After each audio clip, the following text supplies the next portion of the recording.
L'itinérance est un phénomène qui a pris beaucoup d'ampleur au cours des 10 dernières années. Il est estimé que le nombre de sans-abri au Canada en 2005 s'élevait autour de 150 000 personnes. De ce nombre, 30 000 seraient situés dans la ville de Montréal. Ce sont des personnes qui sont marginalisées et donc beaucoup visées par les forces policières. Les 10 infractions les plus reprochées aux itinérants représentent près de 78% de l'ensemble des infractions, soit 10 265 infractions sur 13 176 constats d'infraction émis en vertu des réglementations municipales. C'est ce qui nous amène à nous demander si la judiciarisation des itinérants laisse place à l'exercice de leurs droits. Il faut cependant préciser que les personnes itinérantes visées par notre recherche ne sont pas celles qui ont choisi ce mode de vie. Nous visons plus particulièrement les itinérants avec des troubles mentaux. Pour notre recherche, nous nous sommes basés principalement sur les études de Céline Bello. En effet, depuis ces études, le sujet de l'itinérance est beaucoup plus documenté qu'il ne l'était, particulièrement grâce aux statistiques que ces études ont fournies. Par ailleurs, le RAPSIM nous fournit des précisions sur le portrait de l'itinérance. De plus, le rapport de recherche de la Commission des droits et libertés des personnes et de la jeunesse de 2009 nous a aidés pour le volet de l'atteinte aux droits du logement, de la sécurité et de la dignité.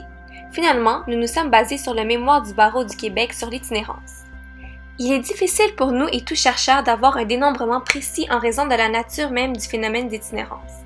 En effet, tel que mentionné à maintes reprises dans les recherches, les personnes itinérantes ne partagent pas toujours leur information de façon véridique et exacte.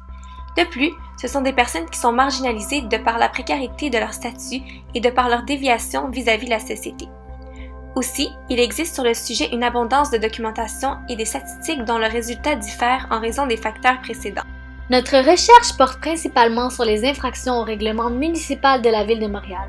De plus, nous nous sommes limités à l'itinérance chronique et non temporaire. L'itinérance chronique est la plus visible. Les personnes dans cette situation n'ont pas connu de logement depuis une longue période. De plus, nous nous intéressons sur les itinérants victimes de répression accrue de la part des forces policières. Ces personnes se caractérisent par un nombre important de constats, soit plus de 10 constats d'infraction par année. Les résultats de notre recherche nous ont permis de conclure que l'itinérance est devenue au cours de ces 10 dernières années non pas uniquement un mode de vie mais davantage un crime. La situation d'itinérance est perçue, dénoncée, contrôlée comme une situation de menace pour l'ordre public. C'est bien d'ailleurs pourquoi nous nous questionnions à savoir si l'itinérance était davantage brimée par sa dérangeosité que par sa dangerosité.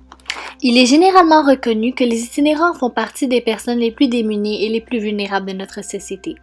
Ce classement a notamment pour effet d'imposer à chacun des membres de ce groupe l'image préjudiciable et stéréotypée que la société se fait des personnes itinérantes, soit celle de l'itinérant nuisible, agressif et dangereux.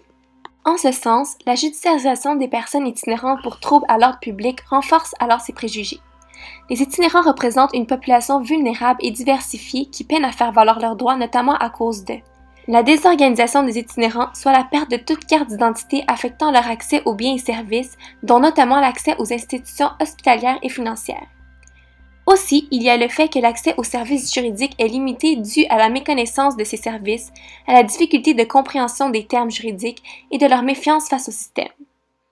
Un autre obstacle juridique serait que les itinérants font l'objet, en raison notamment de leurs conditions sociales, de distinction et d'exclusion à certains services publics. Il y a aussi un problème d'accès à l'aide des organismes de solidarité sociale qui exercent à cet égard un pouvoir discrétionnaire. En pratique, les itinérants qui se voient imposer un constat d'infraction aux règlements municipaux ne bénéficient pas de l'aide juridique pour assurer leur défense puisqu'elles ne sont alors passibles que d'une amende.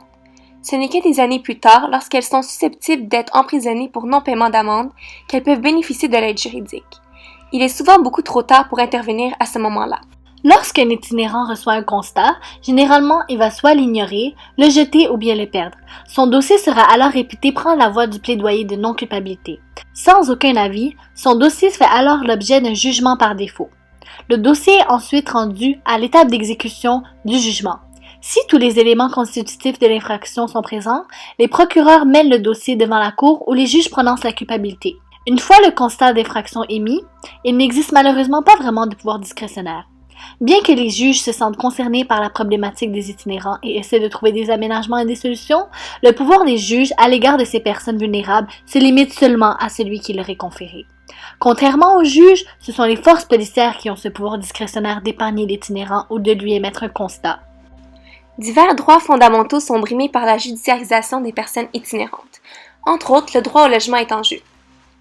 En effet, la précarité résidentielle et le manque de logements sociaux constituent un élément majeur des facteurs structurels de l'itinérance. D'ailleurs, le fait d'être judiciarisé peut entraver l'obtention de nouveaux logements. Le logement implicitement protégé par l'article 45 de la Charte des droits et libertés est avant tout le lieu privilégié d'expression de la citoyenneté, le lieu où la personne aux prises avec des problèmes de santé mentale peut débuter son cheminement vers la reprise de pouvoir sur sa vie.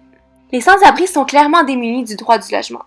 Devant ces circonstances particulières, nous sommes d'avis que le tribunal est justifié d'intervenir puisque le gouvernement est réticent à allouer les ressources nécessaires pour endiguer et prévenir l'itinérance. Le droit à la sûreté prévu à l'article 1 de la Charte est également brimé. Son objectif est de protéger toute personne contre les actes de l'État qui ont des conséquences physiques et psychologiques sérieuses, graves, néfastes sur elle.